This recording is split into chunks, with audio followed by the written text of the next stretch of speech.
The U.S. Sub-Saharan African Trade and Cooperation Forum was held last week in Gabon. Back on June 27th, the 10-year AGOA extension was overwhelmingly approved by the U.S. Congress and signed by President Barack Obama. Top U.S. and African government officials, prominent members of the private sector, and leaders of civil society met in Libreville for 4 days discussing U.S.-African trade relations. United States Trade Representative Michael Froman. We need to make sure AGOA's potential is fully explored and the benefits fully utilized. And that will require work on both sides of the AGOA equation. AGOA allows tariff-free access to U.S. markets for some 6,000 different goods. U.S. Assistant Secretary of State for African Affairs, Linda Thomas Greenfield. Can we do better? Yes.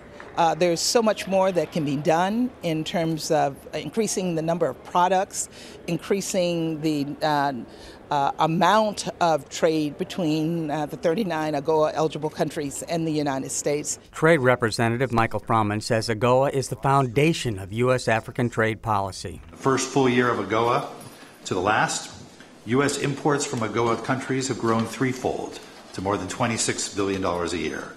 Non-oil imports have increased fourfold. He also says AGOA has and will continue to support hundreds of thousands of jobs across the continent, adding U.S. exports to Africa have increased from $6 billion to $24 billion. Critics say oil and gas have dominated 90% of AGOA transactions in the last 15 years, with many small businesses missing out. That turns out to be of little benefit to the people of Africa, and there is little in the renewed legislation to change that. Ambassador Greenfield explains the AGOA review process and human rights component of the legislation.